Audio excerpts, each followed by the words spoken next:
Did you guys miss me?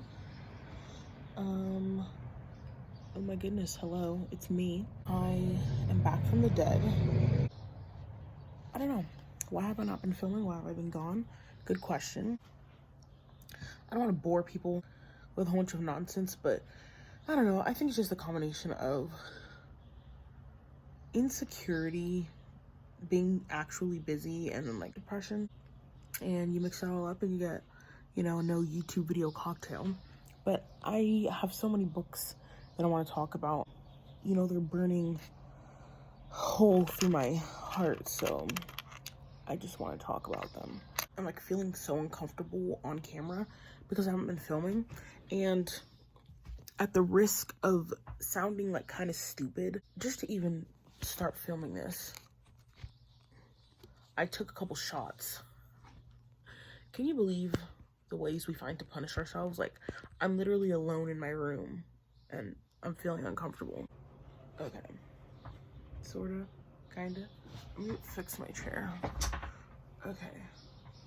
Sometimes I like see people and I watch people talk about books and I look at people who I consider really smart, or who I consider really cool, or who I consider even just like physically attractive, and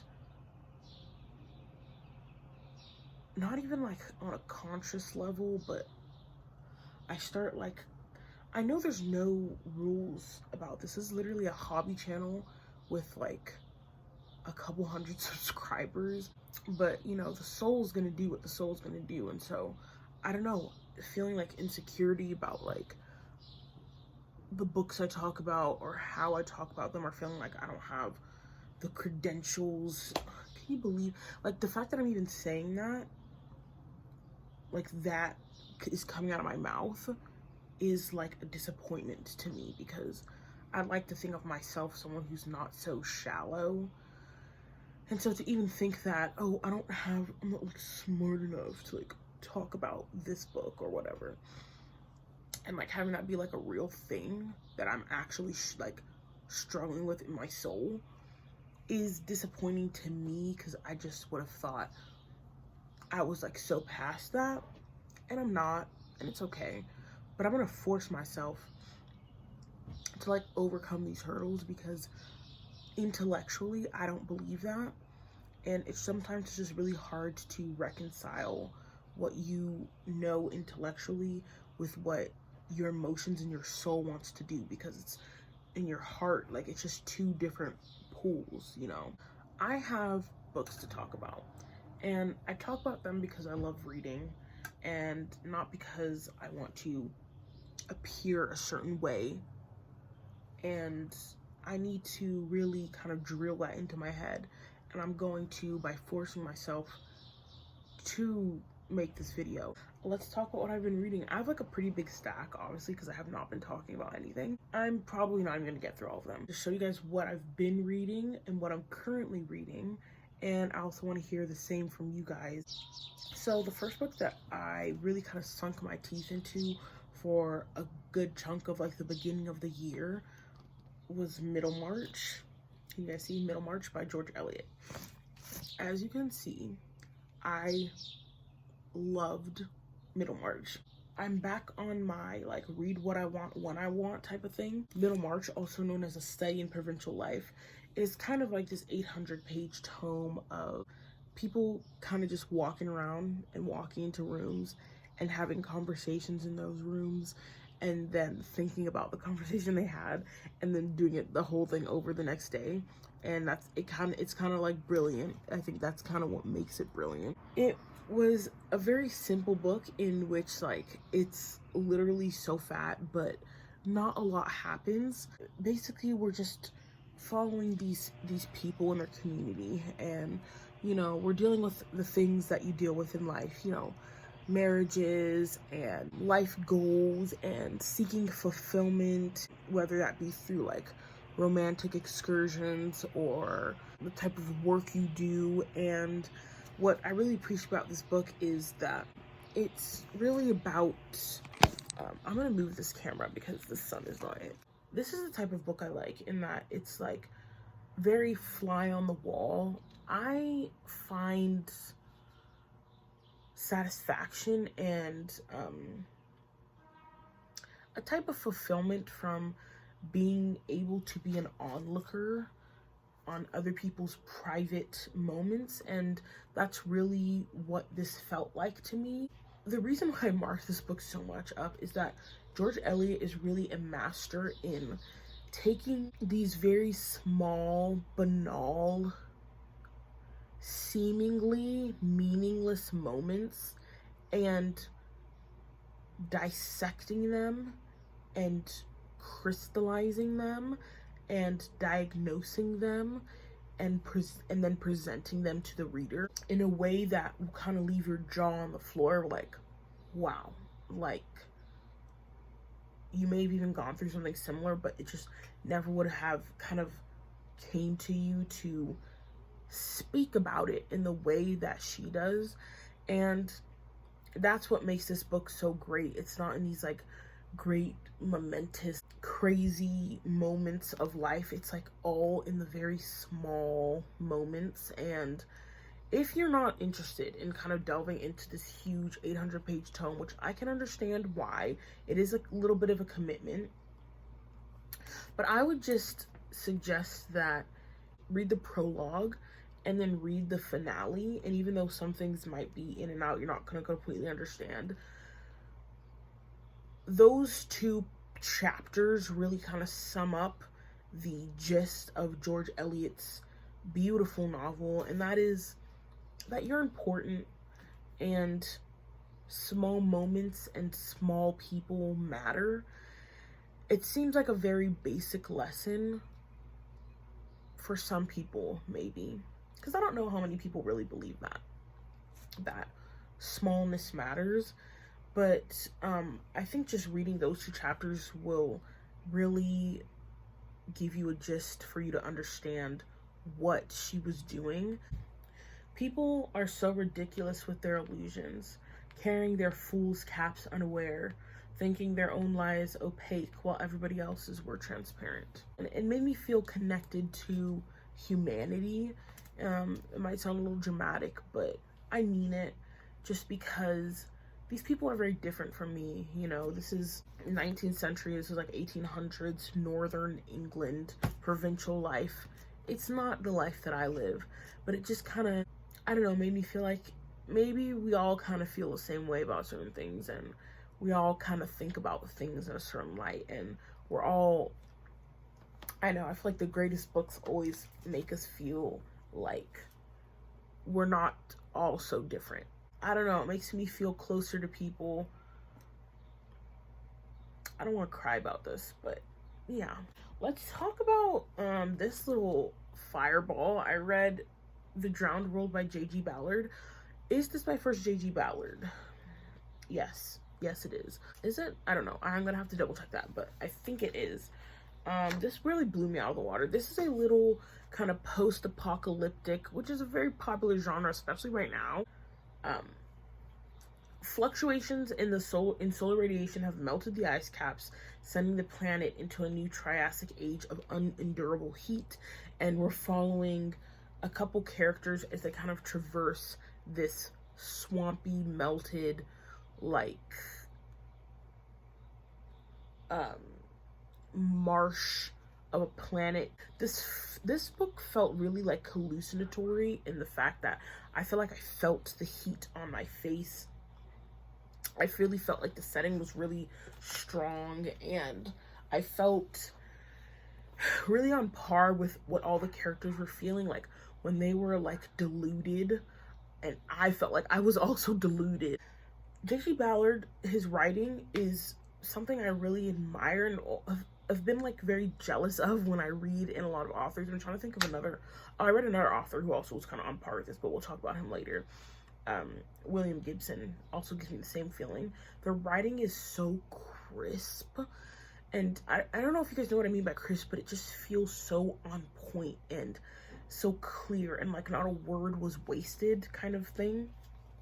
And it made the images so crystal in my head, and I loved it. we're kind of at the end of the world. A lot of humanity is dying off.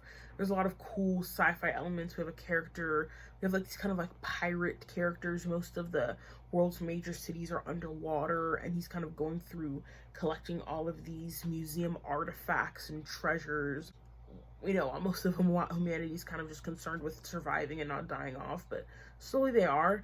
And there's this really kind of scary line of thought in this book where a lot of the main characters kind of resign themselves to the fact that they're not going to survive.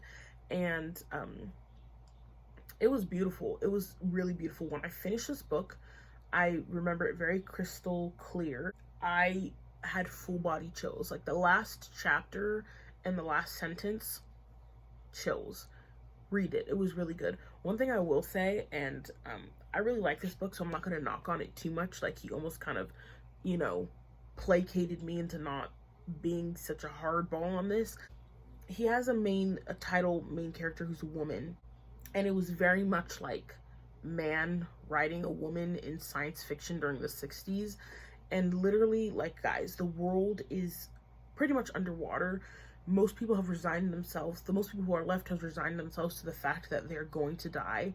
And the main character, who's a woman in this book, is 90% of the time in a bikini, walking around with a full face of makeup. And there's actually a whole passage of him just talking about like what she looks like, and it's almost like comical, and it's so comical that I can't even really take it seriously. If you want to hear me read what he says about this woman, go to this timestamp right here. I'll put it somewhere at like the end of the video so you can hear the delusion of what this guy is describing women like during the apocalypse. If you guys ever wanted to know what women will be doing during the apocalypse, Ballard can tell you, and go to that timestamp and I'll read it. I'm gonna keep this one quick because I don't think people want to hear me go on about it, but I finally finished the Lord of the Rings trilogy. I finished Return of the King. It was everything and more. This, I felt like I literally had like Lord of the Rings withdrawals once I finished the quartet, including The Hobbit, and I felt like, what on earth am I possibly gonna read after this? It was amazing. I'm trying to decide what was my favorite book. It might have been The Two Towers. Where do we meet the Ents? Is it The Two Towers? And I hate how people complain about Tolkien being wordy. It's ridiculous. If you don't have the attention span for a masterpiece, then just don't read it, all right? I sobbed like uncontrollably. Like, this is no joke. Probably for about 5 minutes after finishing this book. And then for like the next hour, I was like trying to catch my breath because I was really distraught and emotionally affected by the story. It was beautiful. There's not much more to say on that. If you haven't read the Lord of the Rings trilogy, it's just something you have to do if you take yourself seriously as a reader, but more importantly, if you take yourself seriously as a human being. Yeah, it was beautiful. One thing I will say is that, like I said earlier, I don't understand when people critique Tolkien about being overly wordy. But after the climax happened in this book and I saw there's still like 80 to 100 pages left, I was like, what's going on? And that part did kind of bother me because he kind of goes on this whole other separate journey of, you know, everyone going to the Shire and all of that, and then other stuff they have to deal with there. And I felt like it kind of dragged out just a little bit, and I was like, wrap this up. But other than that, for the entirety of the, you know, quartet or the trilogy, I did not feel like that at all. It was just kind of a little bit towards the end. And the other thing that I felt was a little bit sometimes off-putting was that how characters can literally disappear for like hundreds of pages, and I'm like, wow. But you need to read Lord of the Rings. Read it. It's good. It's amazing. I read The Shepherd's Life by James Rebanks. This is just a kind of modern look. It's autobiography, but also just a look, you know, this is nonfiction, by the way, into like modern day sheep herding and shepherding. This guy lives in northern England in the Lake District, and shepherding is kind of like a dying trade. I would like to be a shepherd one day, like genuinely, truly, I would. And we're kind of getting a look into the kind of work that this lifestyle takes and also kind of mixed in with memories and anecdotes from the author's childhood and upbringing. I found this really, really interesting, especially through like the first half. I really liked getting a look into this very traditional, kind of quiet, tough life that you just don't get to like really get to see a glimpse of very often. The thing about this book is that I feel like it could have been so much better, and I hope this doesn't sound too harsh, if the author was like a strong writer. He wasn't, in my opinion, and in my Goodreads review of this, I said that a lot of the times how he presented the information about his life, which at a baseline I did find very fascinating, felt like a PowerPoint presentation, and very, you know, just because I just consume a lot of books and am very privy to like a lot of different writing styles, and I'm very keen onto what I like as a reader. Some of that did fall short to me, but if you're interested in shepherding it all, or just kind of want a little bit of a portal and a look into a life that is different than most people's, I don't know, just kind of go to a little beautiful landscape, I still would recommend The Shepherd's Life by James Rebanks. I'm going to take another shot just so I can keep this going and finish this video. I read It Devours by Joseph Fink and Jeffrey Cranor. This is the second book in the Welcome to Night Vale the trilogy. I really, really, really loved Welcome to Night Vale. If you don't know about Welcome to Night Vale, I don't know, it was it's just a popular podcast. It was more popping back in the day, but it's still going strong. It's kind of like this surrealist sci-fi vibe that revolves around this town called Night Vale. What I love about Night Vale is that they take these very bizarre scenarios and situations to teach you very basic human lessons, and it really just hits for me. Even this book, which I didn't like that much, or definitely did not like as much as I liked the first one. First one was really amazing. This one kind of revolves around these sinkholes that are appearing all over town, swallowing certain people up, and basically shooting them off to another dimension, or a parallel universe. And we have a scientist, and who's kind of hell-bent on investigating what's going on, and then she kind of starts a relationship with this guy who's part of this religious cult, and together they kind of investigate what's going on and why these people are disappearing. And unfortunately, it didn't really hit on the level that I really wanted it to. I felt parts of this were really heavy-handed and obvious and preachy regarding the worldview of the authors and how they specifically feel about religion versus science kind of conversation, which is not really a conversation I'm super interested in, or even really feel like are two sides of the same coin. Like, for me personally, religion and science are kind of like meshed together, so it was hard for me to kind of get on board with, I think, the discussion that they were trying to have, and then also feeling like I was kind of being pushed upon the view of the authors. But I mean, this, if we're going to look at it kind of more objectively, just through the story itself and the plot, it was interesting enough for me to finish it, and I don't regret reading it, but it's just not something I'm going to keep going back to. But I will definitely be going back to the first book in the series. But yeah, that was It Devours. I still think that this is an amazing writing duo, and I still am very loyal to the world of Night Vale. It's just not 100% my thing. Let's talk about Neuromancer.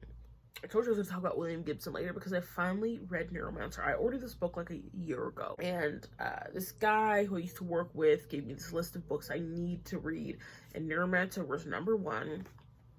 And even before that, it was on my radar, but I just never got to it, and I finally did. And I don't know, I'm both like inspired and disappointed by it. I don't know if I can recommend Neuromancer unless you are a like diehard sci-fi fan who wants to see like the genesis of cyberpunk.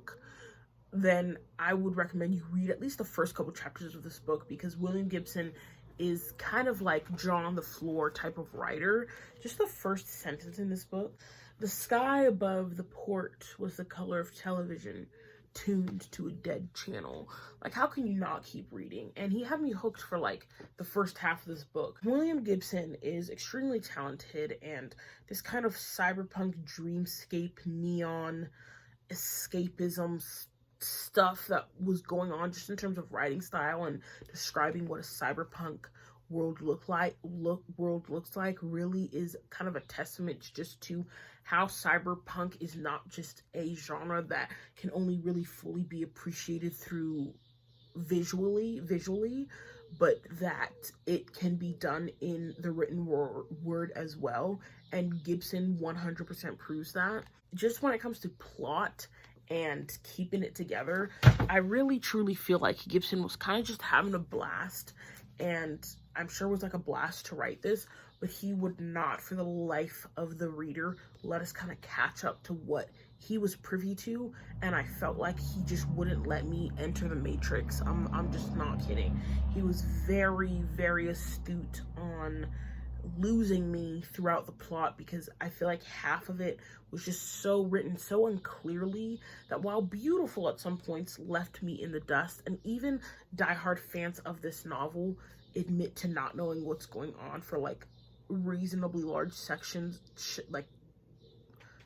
of this book, and that just is not really conducive to me as a marker of a great book.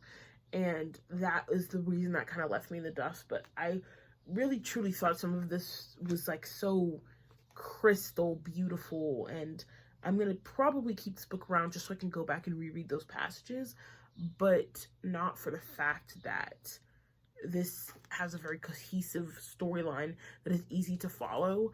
And I am someone who feels like I can at least attempt difficult books, and this one really left me kind of out of the loop for like large sections, and for that reason is why I can't recommend it to a certain type of reader.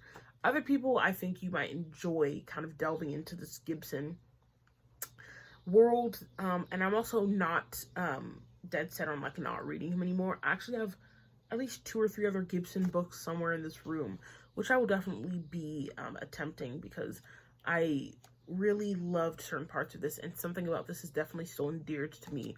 But yeah, I read A Monster Calls by Patrick Ness. We have a kid, and he's kind of suffering from these very visceral nightmares that he can't get out of his head, and he eventually kind of meets the monster of one of his dreams, who comes in the form of this huge tree. This book is kind of a series of conversations that they have and stories that the tree is telling to this young boy, who we find out pretty early on in the book that his mother has been diagnosed with cancer.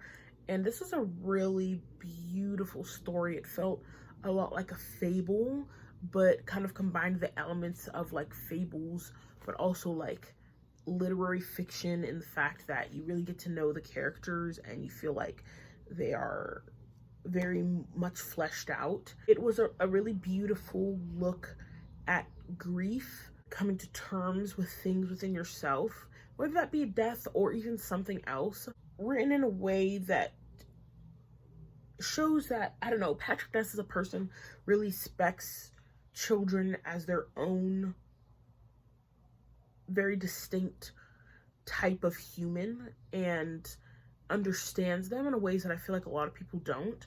But whether you're a child or not, this book was a really poignant look, like I said, at the grieving process and life in general, and I was crying by the end of it. I'll just say that, and I definitely recommend it. Yeah, that was a monster call. Let me talk about what I'm currently reading, and then we'll kind of wrap this up. I have more books to talk about, but I just don't want this to be like super long. But let me talk about this one really quick. This is the volume 1 of the Far Pavilions by MMK. I was about 200 pages into this and DNF'd it. And I'm not someone who really DNFs a lot. I don't like DNFing because I really truly feel like sometimes you have to see things through, even if you're not loving it. And it pays off a lot of the times, not all the times, but a lot of the times. But this, like I said, is volume 1 of a 900 something page saga that I'm not really willing to put any more work into. Basically, this is colonial era India, you know, 19th century. Started off really strong the first couple chapters, and it's kind of like a family saga slash love story. I feel like the author is just really wordy in a way that I don't like.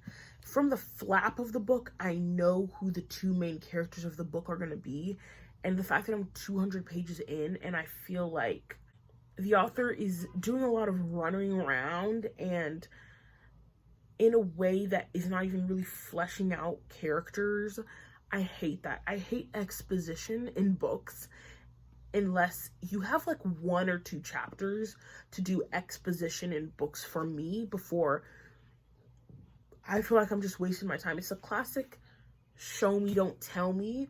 And while her writing is beautiful, and she's really good at describing like landscapes and stuff, and I felt like her title character is very much fleshed out and feels real, the other ones that she's kind of forcing me to endure feel just like very out of it, and I just can't get behind it. And only because of the fact I probably would finish this book, but the fact knowing that it is 900 something pages long, maybe even more than 900 pages, maybe more around like 1200 pages, because it said this is 12. This is volume 1 and it's about 600 pages. I'm just not willing to put any more work into this based on what I've seen 200 pages in, which is enough for me to know if I like this or not.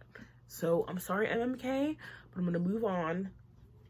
Like, I'm 90% sure I'm moving on. There's like a 10% chance I may or may not go find that. I have other books to talk about, but I don't want to make this video too long, and I think it's already too long. So I will move those to another video. I'll show you guys what I'm reading right now. For the 3rd time, and I know I talked about this book a couple months ago, I am rereading The Book of Disquiet by Fernando Pessoa.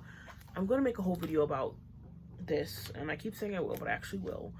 And this is the first time I'm reading Margaret Costa's translation, because the first 2 times I read this book, I read Richard Zena's translation, which I really love and fell in love with, and that was kind of my introduction to Pessoa, so forever that will be endeared to my heart. But I'm really also loving Margaret Costa's translation of this book. I'm about halfway through. This one includes like the kind of first draft of Fernando Pessoa, which was written by a completely different heteronym, which I find very interesting. And I don't think I can really even fully express to you how I'm feeling about this book, but just know that I'm spending hours in this room reading and consuming this and crying about it. I always say, and I'll say again, that I cannot tell you what my favorite book is, but I can tell you who my favorite writer is, and it's Fernando Pessoa. Okay, so I'm reading that, and I just started Fyodor Dostoevsky's The Idiot. I've been putting this off for a while, but I have felt the incurable desire to go back into reading some Dostoevsky, especially where I am in life right now. I'm a little bit on the edge some days, and reading Dostoevsky is something that just kind of cures my soul. And so this is not as widely read as like the Brothers Karamazov or Crime and Punishment, but I'm only a couple chapters in, but I'm already enthralled and I'm zoned in on what Dostoevsky is trying to talk to us about. Super excited to kind of continue this journey. It's Dostoevsky, so there's no way that this can really go wrong. But yeah, that's what I'm reading right now. Thank you guys for watching. I'm so happy to be back. I don't know what's going on outside right now. And I feel good about being back and talking to you guys, and hopefully y'all can kind of keep up this momentum, even if that means I have to, you know, take a couple shots before I start filming every time. But what are you guys reading, or how's your life going? We don't just have to talk about books. We can talk about your life too. I love you guys. And I mean that. Like, genuinely.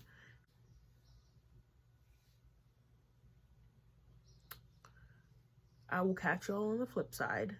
And as always, happy reading, losers. Alright, for those of you who are staying behind to hear what J.G. Ballard has to say about women during the apocalypse, let me give you this. Beatrice stood beside him, nervously fingering the collar of the jade silk shirt she wore over her black swimsuit. Keep in mind, like, the heat is unbearable and she has, like, no protection on. Though the apartment was beginning to look ramshackle and untidy, Beatrice continued to tend to her own appearance devotedly during the apocalypse.